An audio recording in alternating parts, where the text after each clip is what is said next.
Hello, everybody, and welcome back to Monster Hunter Wilds. Before we jump into things, I just want to say thank you all so much for the crazy love on the bow video. I've decided that I will now be entering training in World and Rise for all of the other 13 weapons, so when the public demo is available, I can break those down as well. You guys make me want to make content for you, so I gotta step my game up. For this video, we're going to be talking about how Wilds actually feels to play, because there's a ton of information out there, but I hope that I can give you some extra context as someone who has played the game themselves. This is, again, probably a long video, so there are timestamps in the description, so please do use those if you want to go to things that you really want to hear about and jump around and see what you think. The footage will also be a mixture of mine, trailers, and Gamescom footage, because I can only show you guys 20 minutes of my own gameplay, blah, blah, blah, blah. You already probably know that. Anyway, let's first start off by talking about combat. When I was watching the footage from trailers and weapon overviews, I figured that Wilds would feel somewhere between World and Rise in terms of pacing, but it honestly felt much closer to World than I was expecting. It feels very grounded and as realistic as you can make giant weapons and essentially being a superhuman, but the way that I like to kind of describe it is it feels like every weapon is the bones of World, so that the fundamentals of how the weapon feels is very World, but then they've obviously added new things or they've added stuff on top of the intricacies and the movesets of those weapons. But the bones is very World.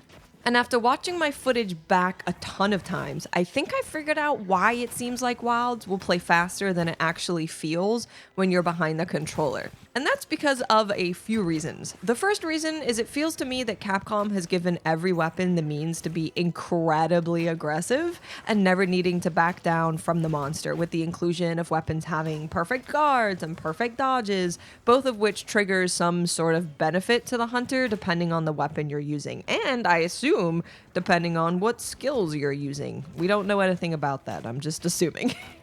Another reason is that the weapons have been given more moves and a larger variety of how those moves can work together. So even weapons that saw really minimal changes had extra moves added onto the end of their combos, or moves that allowed them to move into another combo.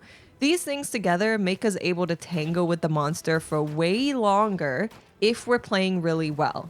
And it also makes combat look more fluid. It also feels more fluid, but as you're watching it, I think everyone can see that it looks super smooth and more fluid because there's less breaks in between performing different moves. Now, this is of course my take on combat pacing. I know others do feel like Wilds hits that in-between spot of World and Rise, but I definitely felt like the monsters I was able to hunt in the demo, at least, weren't any faster than the monsters that are in World. And monster speed is usually a pretty good tell to see how fast-paced is going to play.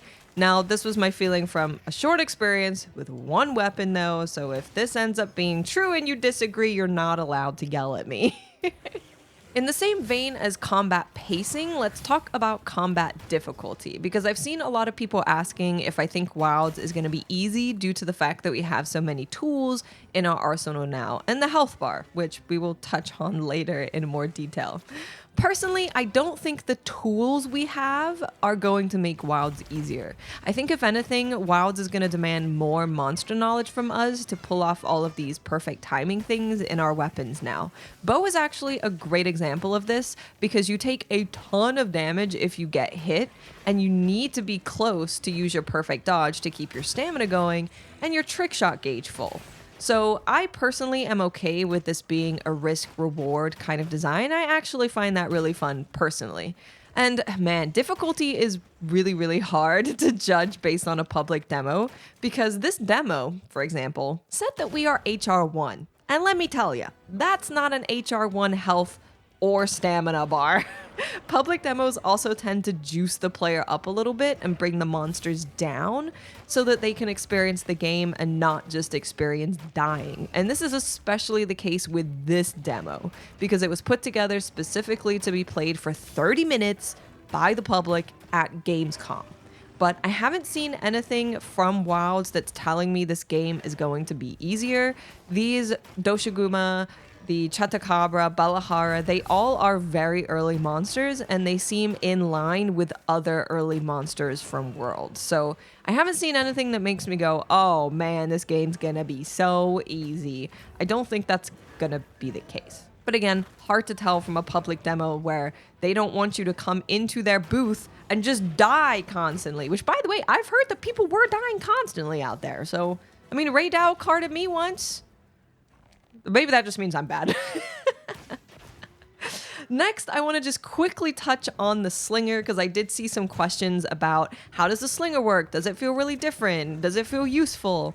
And I actually really like the way that they've changed the slinger for Wilds. So you can use it to grab pretty much everything in the world. I was actually flabbergasted by the amount of things that we can interact with in the environment. It's basically everything. And you can use your slinger to use this. So you can pull down vine traps, you can interact with hazards in the map to pull down onto monsters. You can rip materials straight out of small animals. So when you're having a small monster fly above you, you can grab a screamapod right out of them. Or the little crocodile fellas, you can grab a tooth right out of them and then create these bleeding pods.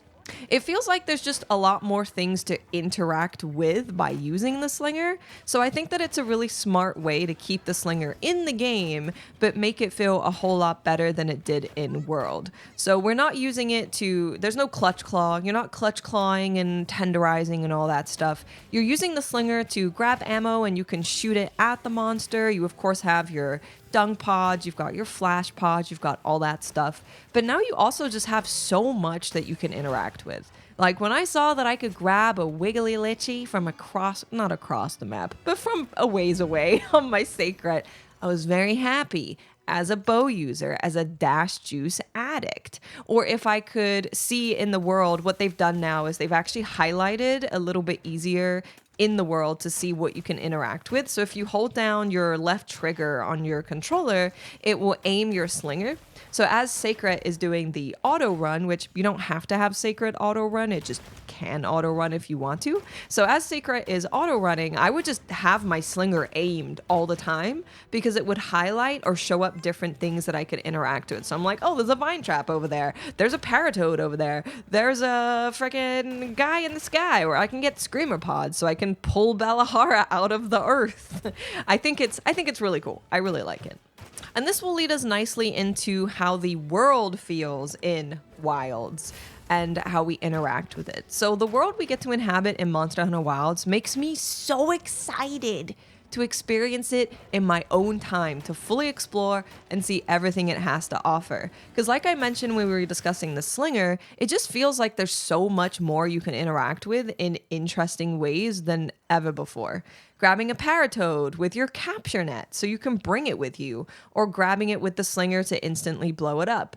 When Balahara slips onto the rocks that Balahara interacts with, you can choose to hit a flash bug with your slinger and it will drop him down, or you can physically grab onto the rock with your slinger and pull him off of it, or you can just hit him and it'll fall off of it. The healing items throughout the map that you can grab, being able to grab the wiggly litchi like I mentioned, it truly felt like I could interact with everything that I saw when I was playing the demo. And that's really the thing that you'll kind of see a theme throughout all of this stuff that I'm talking about. It just feels like Wilds is so interactable and it's so immersive and the ecological stuff is so cool and everything's just working together. I love it so much. And then speaking of ecology, you have the way that large and small monsters interact with each other. So small monsters in previous Monster Hunters will just be like, I see Hunter, I kill Hunter. But now they will see that you have incapacitated a large monster, whether they're weak or they've fallen over or they're huffing and puffing, and they'll jump on top of the big monster to take advantage of their current state of weakness instead of just auto-targeting us as players. I even saw a little crocodile dude eating one of the other small monsters. There's also so many incredible interactions with the weather, you, and the monsters. So for example, if you set off a bomb in a grass area, you'll burn it, causing damage to you and the monsters if you're standing on top of it. Chatacabra will leave little slime trails where his tongue has been. His arms will also look different based on where he's at in the biome because he'll stick different things to himself for defense. Radial will cause the same burning of grass if he's using his abilities in the grass area, but if he uses them on sand, he'll create this glass-like pillar that we can interact with in currently an unknown way. The list is seriously just endless when it comes to the things you notice while you're in the world, all working together to give you the most immersive experience as possible. And that's not even mentioning the weather. The weather is so cool. It obviously affects the weather, but it also affects the resources that you can find in the world. It can even change things that the monsters drop. Now, keep in mind, again, for the Gamescom build, people had to experience everything within that short 30 minutes playtime, so the weather changing was sped up for everyone to experience it. So we don't actually know how long it will take to go between the 3 phases the biome could be in, whether it's, the thunder stuff, the plentiful period where there's a ton of resources on the map, or the more barren period. Speaking of which, I bet the Scarlet Forest will have crazy rainy weather, like a monsoon or something. What do you think? I feel like that just makes sense. We're gonna go full Jumanji. We're all just gonna spend countless hours in the wilderness waiting for different times of day, different weather, hunting the entire time due to the world being so seamless. And you can choose to play in a more traditional way if you want to, and you can head back to town after a hunt and select a new quest from the board to head out to, or you can stay in the world. You can head to a pop-up camp to cook some meals. You can check out the environmental overview to see what's currently available to hunt, as well as checking how things are going to change throughout the different stages the biome can go through. I actually loved this environmental overview. I thought this was so good because you can actually go through the different times of day, the different weather, and see how the environment is going to change and plan your hunts out, which I thought was really cool. You can also pull up the fantastic 3D map to just find a target and select it. The 3D map is just so good, man. As someone who is still perpetually lost in the ancient forest, I know it is a skill issue, but still, it's very easy to get lost in the world. So after I finished hunting the Doshaguma, I had a bit of time left, so I just pulled up the map looking for a Balahara because I had already fought Chatacabra. So I rotated the map around because I saw that there was 1 Balahara on the map and 4 Doshagumas. So I pulled up the map, saw Balahara, I twisted it around, and saw that Balahara was actually underground. This thing is just so well implemented, and it will make navigating these massive areas a lot more enjoyable. I really love pulling out my hunter book, my map, and I love that the map is just so freaking helpful now. And all of this is made just that much better by the fact that everything is entirely seamless. You could choose to never fast travel in this game if you wanted to, and you can just ride from place to place, which I might actually do. I'm sure eventually I'll start fast traveling, but I actually just really like the idea of riding on my Seikret everywhere with my band of Palico and Alma. Seeing as we were just talking about quests, let me clarify some of that just a little bit. There's basically 3 ways to set out on a quest. The first way is just going through the story. Your handler will be setting up quests for you, of course, to introduce you to different monsters, different biomes, and move the story along. You'll also have a more traditional quest board in town. Another way is this environmental overview that we were talking about, which we got to see a little bit on a dev stream, which looks really freaking cool, like I said. This is where we really got to take a look at monsters in Wilds having essentially a threat level. So you'll see different Chatacabras are the same star level, so they'll be HR2, right? So they're Hunter rank 2. But these little monsters will have different diamonds to them, and then the higher the threat level of the monster, the better reward you can get for successfully hunting them. So I'm really excited to see how these monsters differ in their behavior, because that can also change how you feel about the game's difficulty. If you're only ever hunting 1 threat level monsters, your experience is probably going to be different to someone hunting only 3-star threat level monsters. I've already heard people talking about the fact that the monsters potentially have different versions of their theme music. based on their threat level, which sounds insane because they already have different music for if they're in a pack, if they're chasing you, if they're running away, if they're in rage. Like, the music in this game is so expansive, it blows my mind.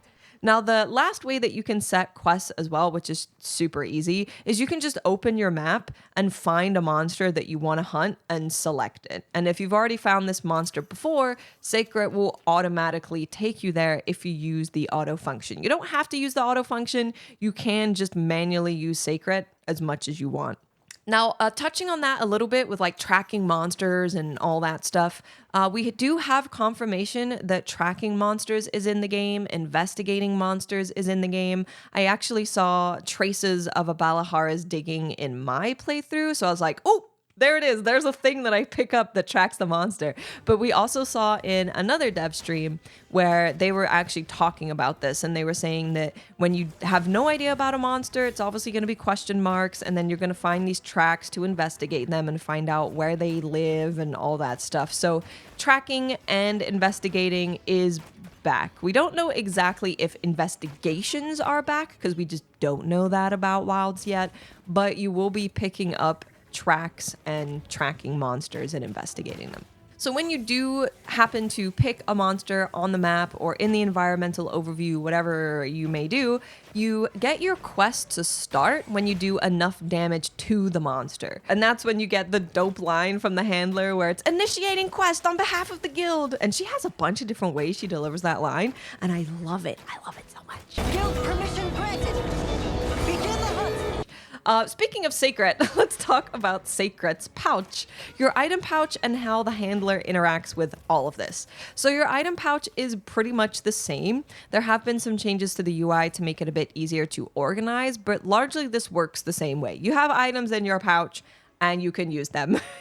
The thing that is different is how you can use items now in Wilds, because they've added a smart heal and smart status removal option in your Radial menu. So what this does is the game will choose the best heal for you based on your missing health and of course the items you have in your pouch. So if you're injured just a little bit, it'll choose a potion. If you're injured a bit more, it'll do a mega potion. And then if you're super hurt, it will do a max potion.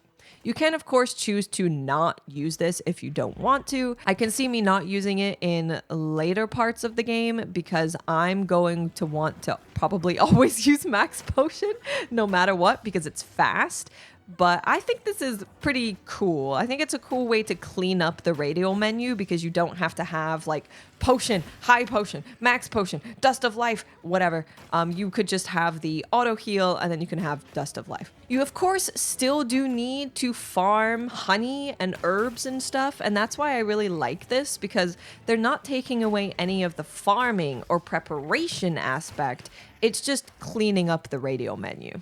You can also choose this option to remove status effects. So again, totally optional, but if you have null berries and antidotes on you and you get inflicted with Thunderblight, for example, and you choose to have the smart status removal, it will choose the null berry for you. So again, still have to do all the prep, have to do all the farming, but it just makes it to where it cleans up the Radial menu a little bit. And it's probably pretty helpful for new hunters, which I think we're gonna have a lot of, which I'm very excited about. Now, Seikret's pouch, I think is pretty cool. Your mount has their own item pouch, and they can hold items for you that you don't need on your entire hunt, but you might want just in case. So personally, I can see myself having Seikret hold traps for me when I'm on a capture mission, so I can just grab them when I need them. Or if I'm hunting a monster where I don't need an antidote, I can have Seikret hold antidotes for me just in case some other monster decides to be a little bit of a bitch and poison me.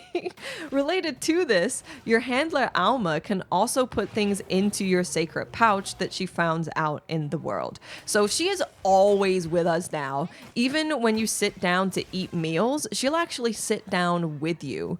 So what she will do occasionally is she'll let you know that she's added something to your Seikret's pouch and that you can hop on and grab it if needed. I got to experience this firsthand when fighting Balahara because I got hit with their little liquid attack thing, which requires a nullberry to fix the status effect. I didn't have any on me at that time or in my Seikret's pouch, but Alma ended up putting some of them in my pouch, which I was able to grab and use later in the hunt against Balahara. Personally, I like this. I can see people saying, I don't like the fact that Alma's giving me stuff. I should have to go and get it myself. But the reason that I like it is because it feels super immersive, right? Because it truly feels like I'm out there in the Forbidden Lands with trusted friends and my trusty steed and my trusty Palico, and we're taking on the elements together. Because it feels like we're all working together. And with especially this being the Forbidden Lands, I feel like having all of these things working with me to help me be successful out there just makes me feel more immersive. And if you don't want to use any of the stuff that Alma's putting in Seikret's pouch, you just simply don't have to take it out of Seikret's pouch, right? But I at least like that Alma is out there as our handler, helping us, reminding us that we cut off a tail and we should probably carve it. Or she'll say that the monsters dropped something, make sure you pick it up. I personally, I just think it's cool to have her with us and helping. I don't know. Let's talk about the health bar and the stamina bar. There's been a lot of discussion around the changes they've made here. I've heard people say it seems distracting, it seems too helpful to the hunter, and how the health bar reacts to big monster hits, etc. And I hope to give you guys a perspective of someone who played with this health bar for about 90 minutes. I personally didn't have an issue with the health bar. It wasn't something I ever really looked at, as I'm staring at the monster or the environment around me to see if there's stuff I can interact with, and it's really only the very edge of my peripheral vision that's looking at the health bar. I think I even missed that the health bar went nuts before Radial carded me. Now, of course, we all have different brains and we all look at our screens differently when we're playing games. So I can't say if you personally will have an issue with the health bar or not. All I can say is when I was playing, it wasn't something that impacted me at all. Actually, when someone initially asked me what I thought about it, I legit had no opinion because I had paid so little attention to it. So I have paid more attention to it now, watching footage back, to try and form an opinion on it. So here's my opinion. With the health bar doing the big squiggly lines when a massive attack is about to hit you, I honestly don't find this particularly helpful in telling me, hey Hunter, you're about to get your ass kicked. Because Monster Hunter has always done such a great job of making the monsters tell me stuff. So I personally noticed Radial readying a massive freaking beam rifle in front, right in the middle of the screen, before I noticed what the health bar was doing. I actually ended up thinking that the spiky health bar was kind of cool for building tension around the big move, because you have the monster clearly doing something that's indicating they're about to do a massive attack. The health bar is wiggling, the lighting even changed, and the scout flies turn red like they're screaming, oh god, we're about to die.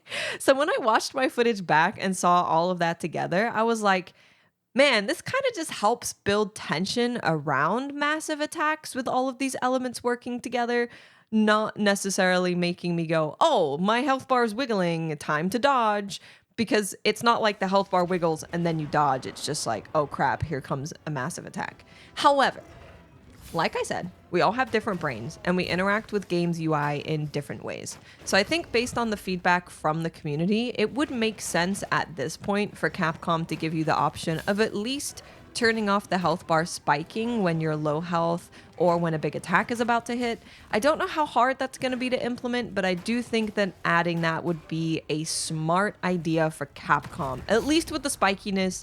Maybe they can't change it to just purely looking like a world health and stamina bar. I don't know, maybe they can. But I think giving the option to turn off the spiking makes a lot of sense for Capcom to do. And I think that's everything. I mean, it's not everything. There's been so many small tidbits of information that I could probably put together a video of being like, hey, did you know this? Did you know that? But I tried to condense it into things that I have experienced in the game myself and can give more clarity on. So hopefully you found something here you didn't know about, or something here that you appreciated my thoughts on. Sunday, I will be playing Monster Hunter Wilds again at PAX. So if there's anything you want me to investigate during my short hunt there, please let me know in the comments section so I can show up with a list of things to try out for you guys. Thank you guys so much for watching. Drop a like if you enjoyed the video and subscribe for more monster hunting. Bye!